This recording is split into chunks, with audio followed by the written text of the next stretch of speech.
سنتے ہی تمام لشکر عبد الرحمن کے ہاتھ پر بیعت کرنے کو ٹوٹ پڑے اور انہوں نے عہد کیا کہ ہم حجاج کو عراق سے نکال کر چھوڑیں گے۔ اس طرح عبد الرحمن بن محمد نے ردبیل کے پاس پیغام بھیجا اور اس طرح اس شرط پر فوراً صلح ہو گئی کہ اگر ہم حجاج کے خارج کرنے میں کامیاب ہو گئے تو ردبیل کے ملک کا تمام خراب اچھا ایک منٹ، ہلو معاف کر دیا جائے گا، اور اگر ہلو جی سر یہ اس کا خلاصہ بھی یہی ہے نا کہ حجاج بن یوسف نے عبد الرحمن بن الاشعث سے پہلے بھی ایک دو لشکر ترکستان بھیجے تھے ردبیل کی بادشاہ سے لڑنے کے لیے، لیکن یہ جو علاقہ تھا نا یہ کافی دشوار گزار راستے تھے، پہاڑ بھی تھے، جنگلات بھی تھے، تو وہ تو حملہ کرنے کی عادت سے گئے تھے، لیکن پیچھے انہوں نے وہ پھر راستہ بھول گئے تھے، پیچھے سے ردبیل کے لشکر نے حملہ کر دیا، ٹھیک ہے، ردبیل کے لشکر نے پیچھے سے حملہ کر دیا،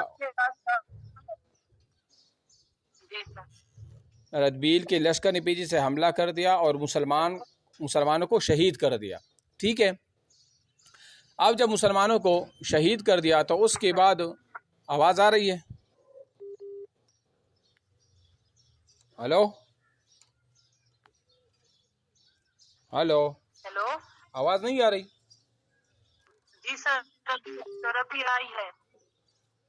میں کہتا ہوں کہ عبد الرحمن بن الاشعث سے پہلے بھی حجاج بن یوسف ایک دو لشکر بیچ چکے تھے وہاں پر، ٹھیک ہے نا، لیکن وہ شہید ہو گئے تھے، وہ شکست کھا گئے تھے۔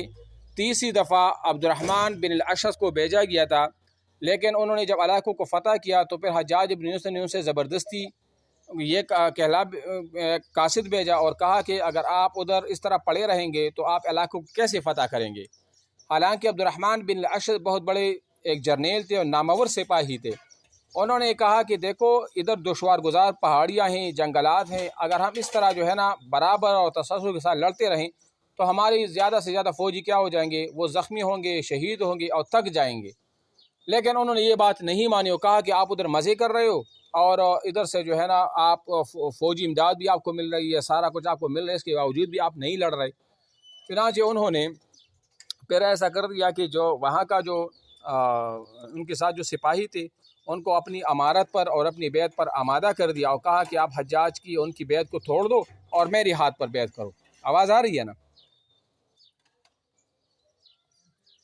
سر یہ جس ملک کے لیے بھیجا تھا کہ اس پر حملہ کرنا ہے تو سر اسی کے بادشاہ کے ساتھ مل گیا تھا، وہ بعد میں حجاج کے خلاف ہو گیا۔ ہاں حجاج کے خلاف ہو گیا، انہوں نے اس کو جگہ بھی دے دی، ان کے ساتھ صلح ہو گیا، لیکن پھر وہی حجاج نے اسی ردبیل بادشاہ کو خط لکھا اور ایک قاصد بھیجا کہ آپ ان کو میرے حوالے کر دو ورنہ تو میں آپ پر حملہ کر دوں گا، اور اگر آپ ان کو میرے حوالے کر دو گے تو میں آپ کو اتنے سالوں کا خراج بھی معاف کروں گا اور آپ کے ملک پر چڑھائی بھی نہیں کروں گا۔ وہ ایگری ہو گیا، چنانچہ انہوں نے اس کو گرفتار کر کے حجاج کے پاس بھیج دیا اور پھر وہ آخر میں قتل بھی ہوا، ٹھیک ہے نا۔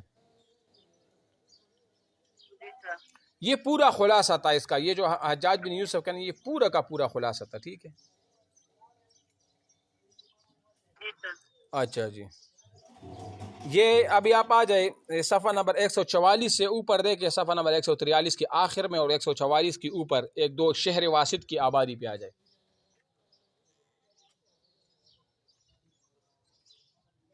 دیکھا کون سے پیج پہ سر؟ صفحہ نمبر 143 کی آخر میں، بالکل آخر میں، شہر واسط کی آبادی۔ جی آپ اوپر آپ پڑھ چکے ہیں کہ عبد الرحمن بن محمد کے مقابلہ کی غرض سے حجاج یہ ہو گیا، یہ وہ کے پاس سے پورا خلاصہ بتا دیا میں نے، پورا خلاصہ تھا اس کا۔ ہاں یہ شہر واسط جو ہے نا، شہر واسط، ہاں شہر واسط میں دو باتیں آپ ذہن میں رکھ لیں، ایک دو باتیں بس، دو باتیں ہیں اس میں امپورٹنٹ۔ نمبر ایک، شہر واسط کو عبد الملک بن مروان نے آباد کیا تھا، کس نے کے حکم سے آباد ہوا تھا شہر واسط، ٹھیک ہے۔ واسط کا جو شہر ہے نا یہ عراق میں بغداد کے آس پاس ایک جگہ ہے، واسط کا شہر عبد الملک بن مروان کے حکم پر آباد ہوا تھا، ایک تو یہ لکھتے، ٹھیک ہے۔ نمبر دو، شہر واسط جو تھا نا یہ 82 ہجری کو عبد الملک بن مروان نے آباد کرایا تھا، اب 82 اور 83 دونوں کا ذکر ہے، ٹھیک ہے۔ ہلو، 82 اور 83 ہجری کو شہر واسط کو تعمیر کیا گیا تھا عبد الملک بن مروان کے حکم پر، اور یہ شہر واسط وہی ہے جہاں پر امام محمد پیدا بھی ہوئے تھے، ٹھیک ہے نا.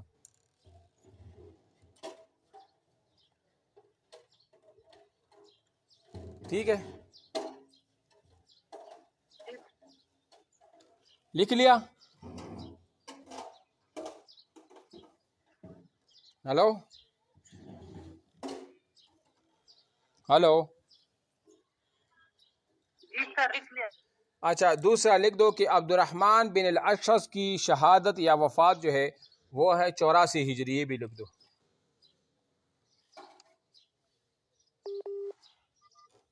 لکھ لو.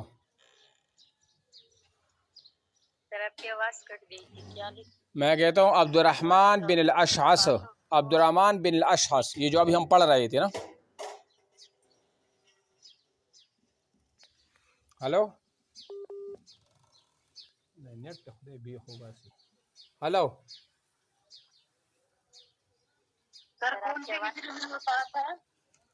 میں کہتا ہوں کہ عبد الرحمن، ہلو، عبد الرحمن بن الاشعث کی وفات یا شہادت 84 ہجری کو ہوئی تھی، یہ لکھ لو.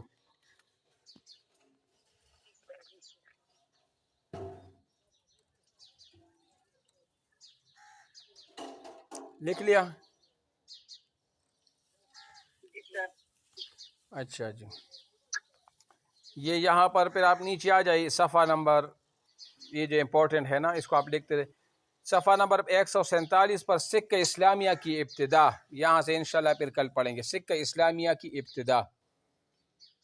یہ دیکھیں،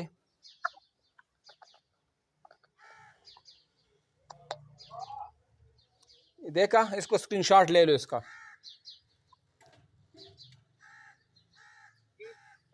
سکہ اسلامیہ کی ابتدا، یعنی مسلمانوں نے جو پہلا سکہ جاری کیا تھا نا، پہلا سکہ، تو یہ تو میں کل بتاؤں گا، ویسے میں خلاصہ آج بتا دیتا ہوں. عبد الملک بن مروان نے دمشق میں ایک ٹکسال تعمیر کیا تھا. کیا تعمیر کیا تھا؟ ٹکسال.